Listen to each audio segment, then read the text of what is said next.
Is this the first McDonald's to ever shut down? It's complicated.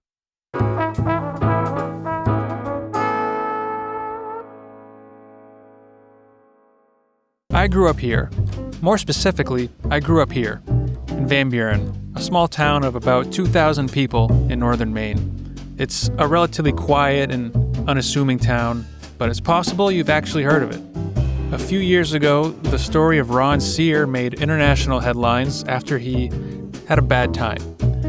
That actually happened a couple streets over from my childhood home. Speaking of me, Beneath the Harvest Sky, a 2013 movie with an actually kind of stacked cast, led by me in the breakout role of student, was filmed in Van Buren. Van Buren also might be where the story of Stephen King's book, The Long Walk, began. There is one more thing. As a kid, there was one tidbit, a bit of an urban legend, that I often heard. Supposedly, Van Buren was home to the first McDonald's to ever shut down due to poor business. Every now and then over the years, I've tried to verify this, but there's not that much concrete info out there, so I'd always give up pretty quickly and move on.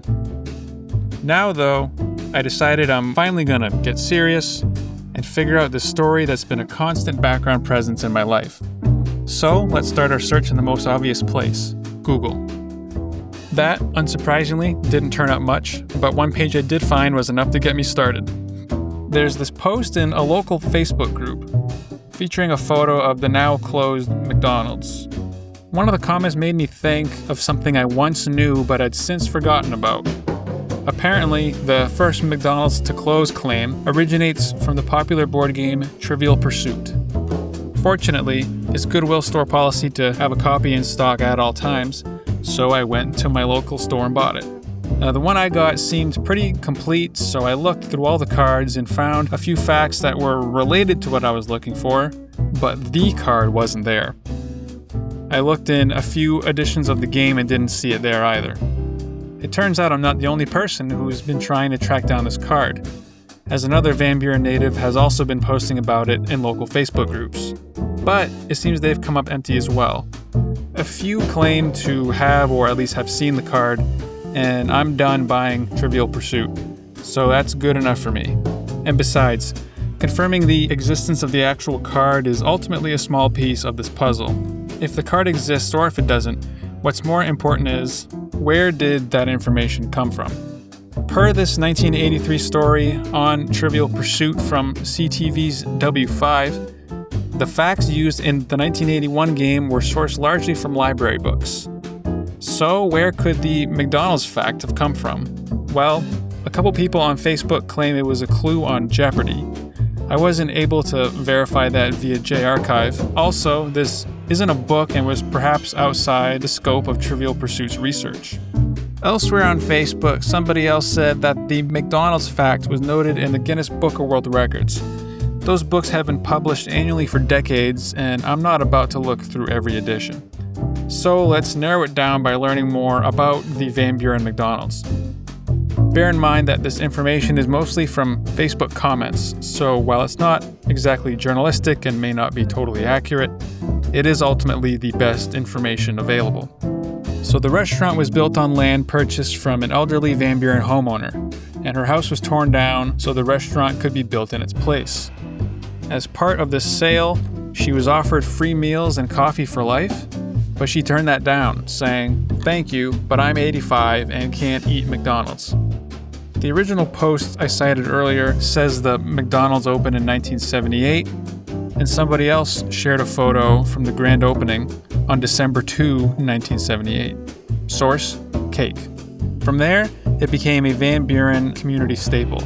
A common pastime for local kids was ice skating at a nearby rink and then heading to McDonald's to warm up. It was also a popular venue for kids' birthday parties, and it was a common meeting spot for teachers to get coffee prior to school. Working there was also a first or early job for many Van Buren residents. Ultimately, though, the restaurant was troubled. One former employee said business was slow due to an exceptionally cold winter, which stopped people from visiting McDonald's. One resident thought it would be closed not long after opening, and eventually it did close. As for when that happened, there's no real official sources I could find, So the best thing we have are accounts from Van Buren locals. People's memories vary, but in general, most agree that it closed at some point in the early 1980s, with 1983 being the most popular answer. And this also lines up with what I was able to find in the archives of the Bangor Daily News, Maine's largest newspaper. An article from late 1982 mentions the Van Buren McDonald's, but by May 1983, it's referenced as being closed. But why?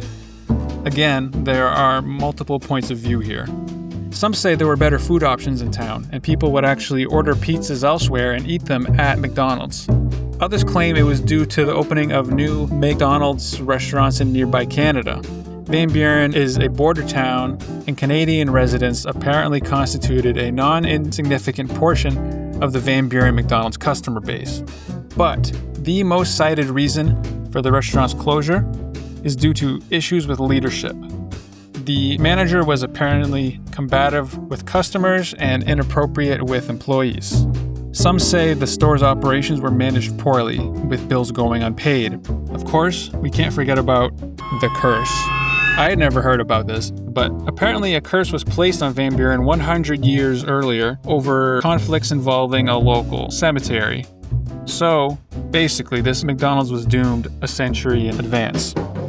All that said, let's get back to the Guinness books.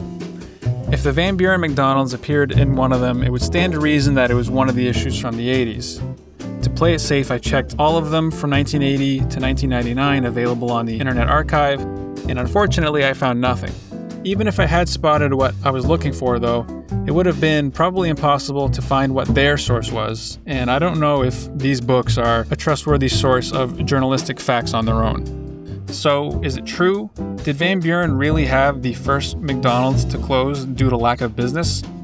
I wouldn't be comfortable stating that as an absolute fact, so ultimately I'd say the answer is an unprovable maybe.